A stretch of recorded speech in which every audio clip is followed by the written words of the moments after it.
Okay, you guys, so we are back with another video. We're going to talk about Rihanna's home shooter troubling past because, honey, this woman, she has a history. And this history, based on what she did recently at Riri's home, it is coming as absolutely no surprise whatsoever. So, as you guys know, it was Sunday the 8th that this woman by the name of Ivana Lzette Ortiz went to Rihanna's mansion, and she went there blazing, and she was driving a Tesla.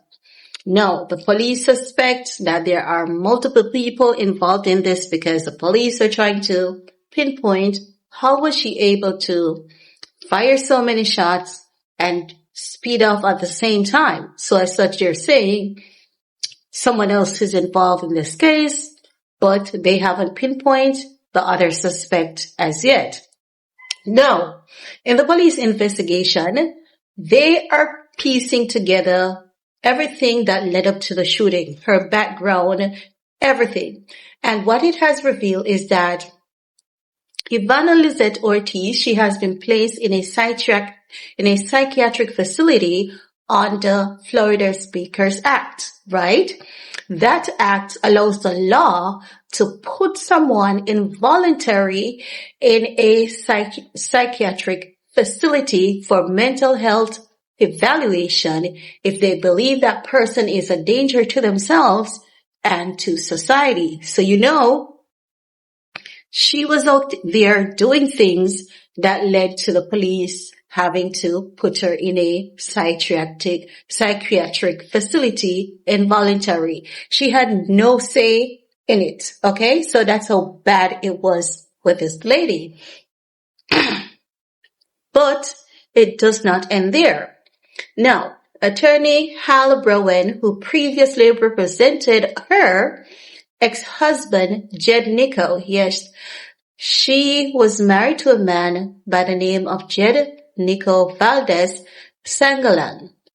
He described her as someone who could appear persuasive in conversation, but yet had a troubling behavior in the past, according to Rowan, who is the attorney. Ortiz often comes across as articulate and convincing, but had a history of making unusual or concerning decisions. So they're saying her behavior has always been very much questionable. Now, court documents also suggest that Ortiz's personal life has been marked by legal and family disputes. In April 2024, custody of her 10-year-old child was granted entirely to her former husband. The ruling prohibited Ortiz from contacting her child through any means, including visits, phone calls, messages, communication through third parties, unless future court orders allowed it, which means that if she wanted to have any sort of communication with her child, she would have to go back to court. The court would have to recommend that she undergo psychiatric evaluation, and depending on the results of the psychiatric evaluation, that is the only way she would be allowed to communicate with the child. The police, they're also theorizing that this could have potentially contribute to pushing her over the ledge, potentially, right? So they're examining this as well. No, they're saying that during the testimony related to the case, Ortiz acknowledged being placed under the Baker's Act in 2023, which is the involuntary psychiatric hold, right? But she also claimed it resulted from false accusation. But the judge overseeing the matter reportedly cited worrying testimony regarding her mental health. So here's the twist, right? There was a domestic dispute that involved violence between her and her husband. So she told the court that it was her husband who abused her. She was the one who called the police, told the police that her husband abused her. Upon investigation, the police discovered that she was the one who abused the husband because the husband had injuries from her and she had signs that she abused him. Like, when you scratch someone and the blood was on her fingers and all of that, right? So they determined that she was the one that caused the incident and that led to her own arrest. So she reported the husband after she attacked the husband, said the husband was abusing her, but when the police investigated, they found out that she was the one who abused the husband and she was arrested. But she was trying to persuade the police into believing that she was a victim of domestic dispute. So as such, what they're saying is that she's a very persuasive person, very convincing.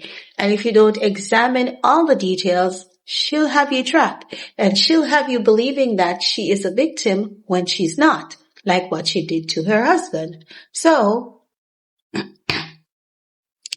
based on her past and what has happened at present with the shooting, she's going to have to undergo psychiatric evaluation again. And she's looking at life behind bars because she has had a long history. She was not arrested only once, twice. It was more than 3 times. She has been arrested under different circumstances. She was just out there being a nemesis to other people and to her ex-husband as well.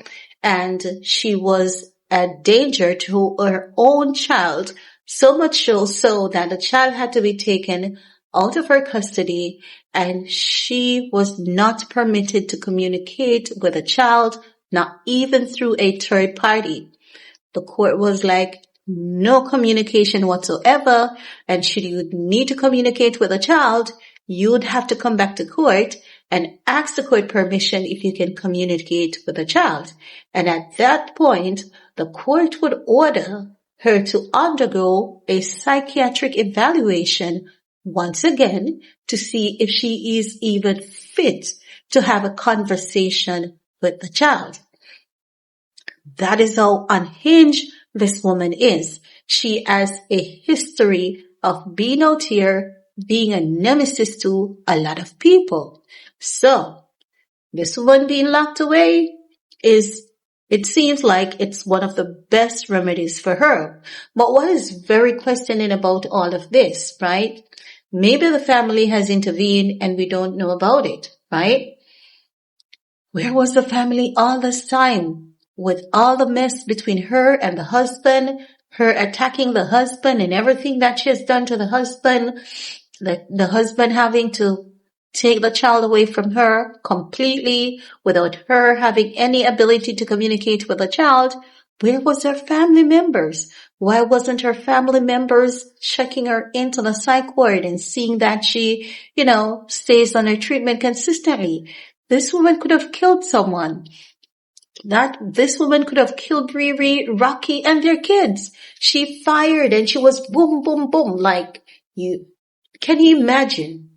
She fired shot at the ear streamer. Do you know how badly you have to want to get rid of someone to say, if you're not in the house, you gotta be in the ear streamer?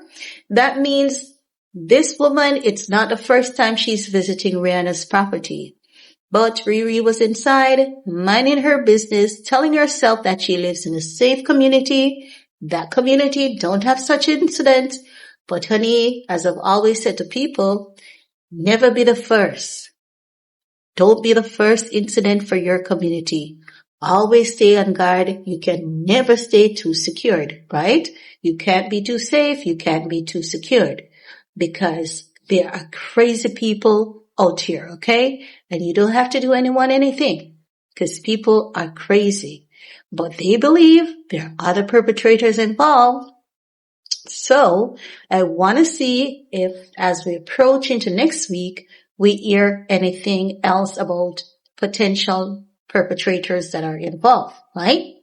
But that's all I have to share for this video. We're going to talk some more in the comments.